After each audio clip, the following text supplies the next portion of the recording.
opportunity. She even wasted the chance, and I was like, man, I'm done. Yeah. Give me Shesko. Yeah. Bro, it's The thing crazy. is, right? The thing is, this guy wasn't saying this when he bagged a goal and assist against Chelsea in the semi-finals. That's all I'm saying. At the moment, that's looking like an anomaly, mate. Really? An anomaly. Against Chelsea. What are you talking about? That's looking like an anomaly, mate. It's the semi-final. Rory, to be very fair. No. Rory, to be very fair. Chelsea defense is a defense in shambles, bro. Are you talking about that Chelsea defense of Badashile? I mean, they have clowns down there, as a defender down there. Let's go put that into context there. They're clowns down there. So this is the thing, See, this is the thing. And people don't want to take this seriously. It's a serious problem we have down here with Gooner people. Rory, you could roll your head, roll your eyes. This is the truth. We have a big problem. We have a big problem, bro. Because I'm not having it with you today, bro. We have a big problem, bro. But see, you begin to solve a problem when you first admit that yes, we have a problem. Yeah, you have to admit it. If you don't admit it that we don't have no problems, then it should be like this, bro. Our attack is in total shambles, my bro. And you have to take it. Take that L, bro. Take the L. This is the thing. Premiership, we are in the Premiership. We are in the Premiership. The defenders are quicker. The defenders are more savvy. Yeah? They're more quicker, they're more savvy. It's nothing. It's completely nothing like the defenders they have down there in Portugal. I'm sorry, and I'm not taking a piss at the Portuguese league. I'm sorry, I'm not doing it. But this league, the defenders are faster, they're stronger, they're more savvy, they have a keen eye for pushing you around. And Gooner has been pushed about as a striker, bro. I mean, with such big money moves, and these defenders are pushing this guy around. Admit it, our attack is in shambles, bro. Rory, accept it, bro. Yeah, you're not Merlin. You're never gonna just wind the stick and make sure that you're not Merlin, bro. You're not Merlin. You're in the real world. Yeah, you're in the real world. Yeah, you're in the 21st century, bro. Yeah, you're not in the 1700s AD, bro. This for real. Please Rory, tell me what have I said. Look at these lot behind me. Thierry Henry, Ian Wright. Thierry Henry and Ian Wright. When you've got top strikers like them criticising you at Arsenal, it speaks volumes, mate. And you want Odegaard drop. Days. You want Odegaard drop. You want Odegaard drop. Yeah, your Chris dropped as well then. Not good enough. Why is everyone coming for me for, by the way? What have I said that I've disagreed? Like, what's going on? Because you always want to find a way. You always want to make him the good guy. I mean, Rory, I know your thing with superheroes. Yeah, I know. We always. If you ask Dom when he was growing up as a kid, do you have one or two heroes here and there? He'll tell you, yeah, I used to have. If you ask AT, back then in Nigeria, do you also think about a hero growing up? He'll tell you, yes, probably Josh has a hero. Tom has a hero. You always want to make these things about some superhero kind of thing. There is no superhero shit going on here. This is real life. Our strikers are misfiring. And you have to accept it, bro. Because you would twist it. You would say, passes are not getting to him. I do admit that certain passes are not getting to him. But you have to give us something, bro. You have to give us something. You have to give us something, bro. You have to, bro. Sorry. In fairness, Tony. I am Batman. Give us something. This is unbelievable. This is absolutely unbelievable because you're saying about me making Gyökeres the good guy. I actually sat there and said, I agree with Josh here. That I think Gyökeres, and if you have watched my channel long enough, I have said, by the way, that Gyökeres needs to improve his box movement. Have I not said that? Chat, have I not said that Gyökeres needs to improve his box movement? He has. Him? Right? Yes, exactly. Thank you. Did I say? Do you know what else you said? You also did I defend Gyökeres for the missed chance? No, I didn't. Right? All I said about this Gyökeres situation was the fact he shouldn't have been subbed off inside 60 minutes. That's all I said. That's not me defending him.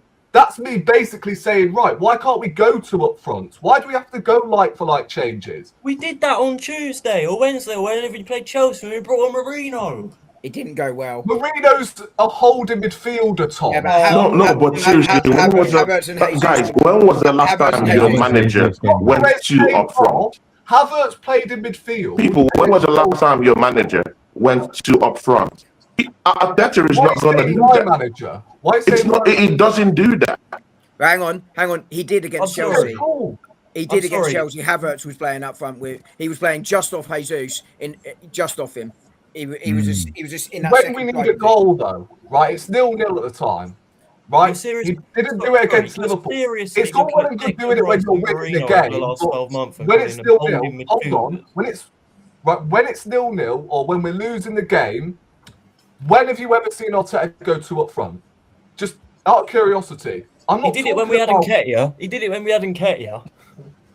Oh, and how long ago was that? Really? Are we going to go as far back as that? I mean, these are the things we're talking about, bro. It doesn't just seem to work at Arsenal Football Club. It doesn't. The manager doesn't believe in playing two strikers off. He believes in one man. See, you know what? Yeah, Arteta doesn't believe in a striker. This is the truth. He doesn't believe in a striker. And that's why when he came out in presses, he was saying, you know what, from my strikers, I expect my strikers, to be mentally strong. When you don't score in 6 games, when you don't score in 7 games, when you don't score in 8 games, I want to see your mentality. If you're complaining, then you don't need to be here. That should already tell you that is okay with Gyökeres not scoring goals in this football club. And again, it's a mentality thing with the manager too. With how he chooses to use his strikers. He makes them redundant. He makes them do every other thing, in the board than to be in the box. And again, when you check how Gyökeres scored the goal versus Chelsea, he was in the box because that's where he ought to be. That's where you want your striker to be. But he does every other thing than being in the box. So it is what it is. But again, it doesn't mean you still need to make those runs. You need to get in the box, position yourself quite well, and then those goals will come in. I hardly see him in the box situated in a very, very proper position to get the balls in. Pause. Okay, so hold on. What have I said that's any different to that, by the way? You're acting like I disagree with what you're saying. I agree. No, because you always Rory, you've always done this. Because you would say, okay, it's because they're not passing the ball to him. And I'm trying to make this very clear. It's not about no one is passing to him. It's about he doesn't make the runs and he's not in the right positions. And mentally, he's not even, mentally, he's not strong enough. He's not, no confidence, bro. The confidence is fizzled out completely, bro. And we're going to suffer if we're not, we'll have to start looking at Kai Havertz coming in now, bro. Gabriel Jesus starting some games. How about that? No, no. Let's be fair. And again, I'm drawing this back. I'm sidestepping and taking what Josh said. Yes, let's see. What's good for the goose is good for the gander. Yeah. What Josh said about Eze and Odegaard.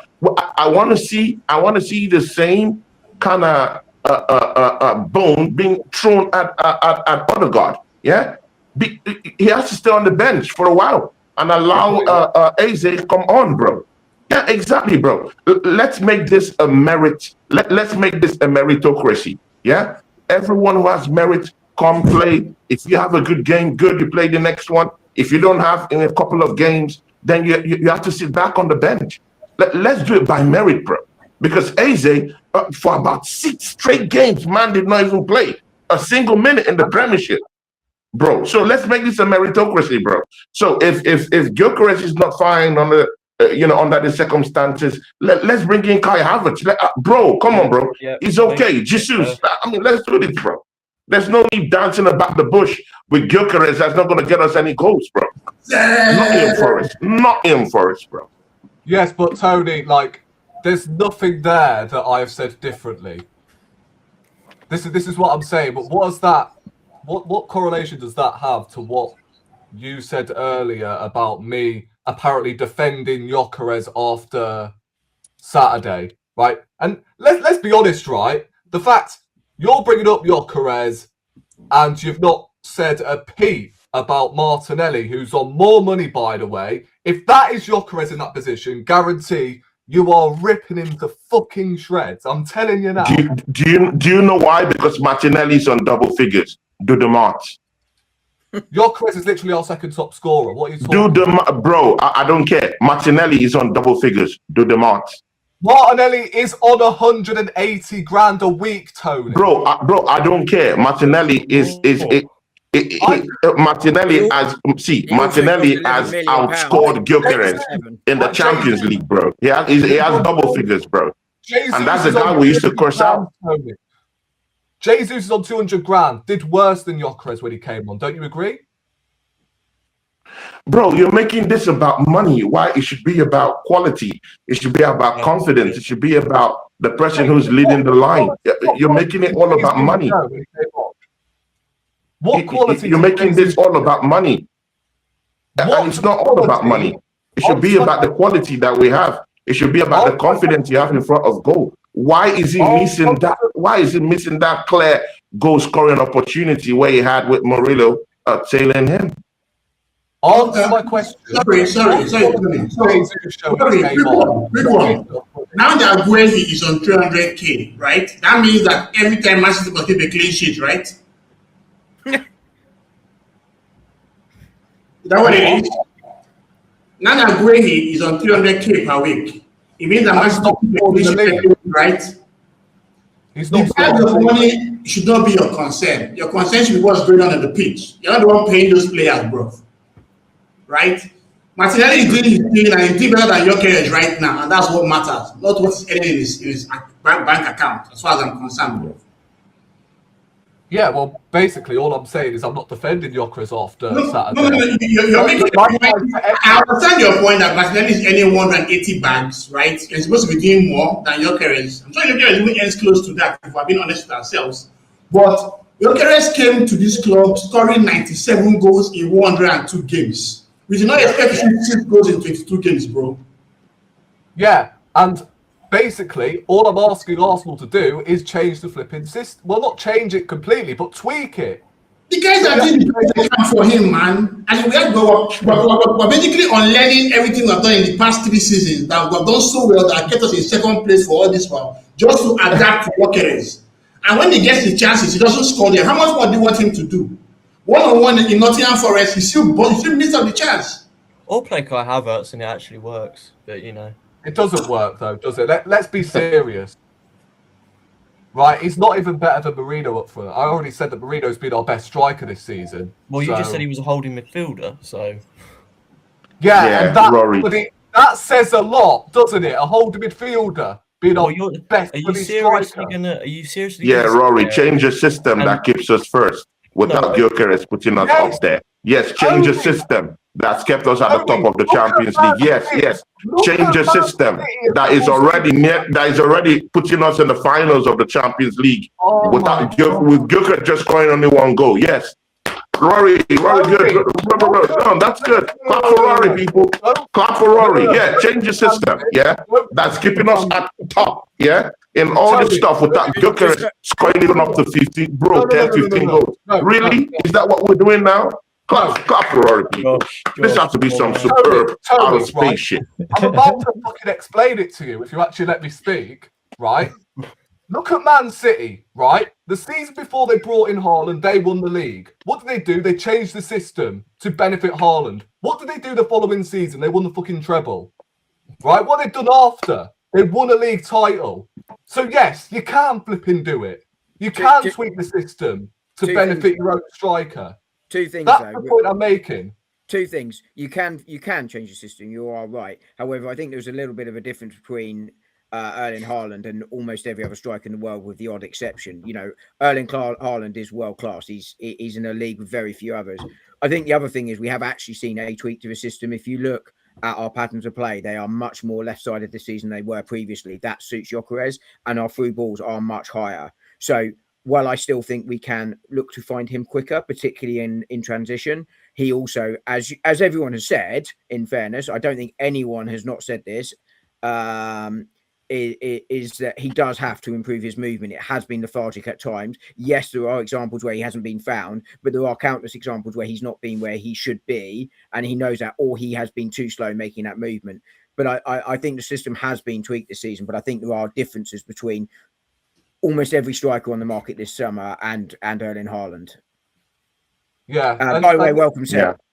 Yeah, and look, this is the thing, right? About, and last thing I'll say on this before we move on to Seb, because I know he's been waiting patiently, right? One thing I will say: how many strikers have failed under this manager? Aubameyang, Lacazette, to Nketiah, right? To Gabriel Jesus. Bro, none of those guys have the profile of Gyökeres coming into this football club. Gyökeres is coming in here as an assassin, as a bagsman. None of those guys were coming in here as a bagsman, people. Nketiah, no, not a bagsman, no. Lacazette, no, not a bagsman, bro. Aubameyang was the only batsman who came into this football club, and he didn't stay in the first 2 seasons he came on. So what are we talking about? Gyökeres came in here with a different profile. He's a batsman, bro. He has to do batsman stuff. So Lacazette was player of the season under Emery before Arteta came in. What are you talking about? Under Arteta, Aubameyang was the Golden Boot winner with Salah and Mane. Because the 20 season. The next season he scored 15. Aubameyang wasn't the Golden Boot winner, by the way. He wasn't. He wasn't that season. He was the Golden Boot winner the season before. That was the season where he won the Golden Boot. Not in Arteta's season where he won us the FA Cup. He finished second behind Jamie Vardy, I believe. That's totally false. But what I'm saying is, it's a continuous cycle of strikers under this manager that have failed. That's basically all I'm saying. Right? And then you look at Gyökeres, and how many times are we actually going to blame strikers before we actually look at the real issue here? And that is the fact the manager cannot get the best out of Victor Gyökeres or any striker, because his system isn't built around a striker, and that's all I've said. It's not me bum-licking Gyökeres or anything like that. It's the fact. It's the fact of the matter that he just can't get the best out of strikers. Simple. Don't play him then. What do you mean don't play him? If you don't play a striker, play either Marino or Havertz there. Because according to you, Marino's a holding midfielder. Yeah. Under any other manager, I don't know how any other manager, he scores at least. Right now, I'm saying 15 goals he scores hypothetically under another manager. And that still wouldn't be good enough. That's I'm on it. That's at this point of the season, 15 goals wouldn't be good enough. Oh, I thought you meant over the whole season, to be fair. No, not over the whole season, but right now, in this period, he will be on 15 goals under another manager that can actually get the best out of a striker. Anyway, as I was saying, right, I don't know how you can look over the last 12 months, right, and say that if we played a midfield of Marino, Zubimendi and Rice, that is a holding midfield, 3 holding midfielders over the lot. How can you look over the last 12 months where Marino's been up front or a box crasher, Declan Rice has played further forward than a 6, and then we've got Zubimendi who's a bit all over the place, to be fair. How can you sit there and say that great not long ago? What? you said he was great not long ago. No, he's all over the place in terms of his positioning. That's a good thing. Yeah. That's what I agree with you, Tom. Oh, okay, fair enough. How's that 3 holding midfielders then? What do you mean 3 holding? You said even Marino was scoring in this system before we changed everything, and now no one can get goals no more. Bro, Alvarez, a backup dancer to Erling Haaland, got 17 goals in his first season, playing as a backup dancer to Erling Haaland, bro. He comes to the system, he scores 20 goals easy. Easy, bro. Easy. Alvarez cost 20. Easy. If as a backup dancer is scoring up to 17 goals in a season, yes, when Erling Haaland was there, and it was benched almost all the whole time. Tony, he scored you one can't, goal. You can't tell me about this Bucharest stuff, bro. It's over. The experiment is over. Games, let's go win ourselves some league titles, bro. Right, firstly, on the last show, you said we should be splashing 100 million on flipping Semenyo, and then now you're saying, yeah, let's bring in Alvarez, who scored 1 goal in 10 games. Great idea, bro. So wait. Are you now saying Semenyo is a bad player now? He had a stinker against Man United. That makes him a stinky player. Really? Is that what we're doing? You said we should be splashing 100 million for him. Wait. So what? No, I want to know. What are you saying? Are you saying Semenyo is not of the ilk of an Arsenal player? Is that what you're saying?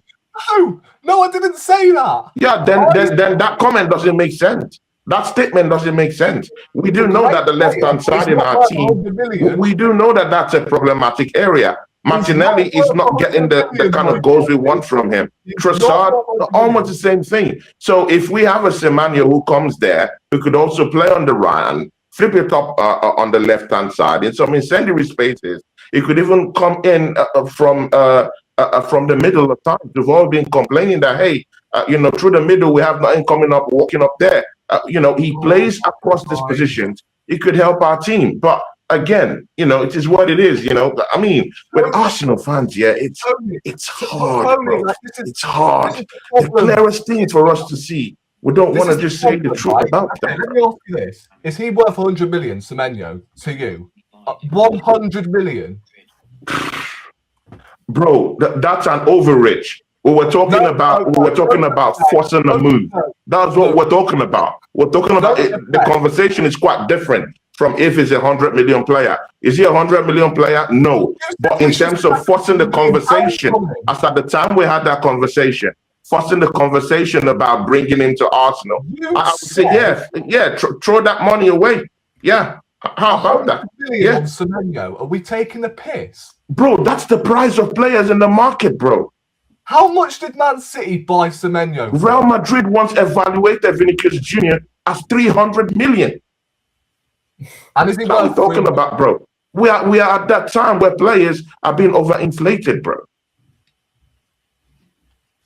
Okay. If you can get a player's prime years out of them, then I don't really think it matters what the fee is. Like, if you look at Declan Rice, for example, we spent 100 million on him, but we've got an outstanding player with brilliant years on him, and he's been superb and world class since he's joined. So, if you paid a high price and they perform and they give good years, like I'm looking at Tino Livramento.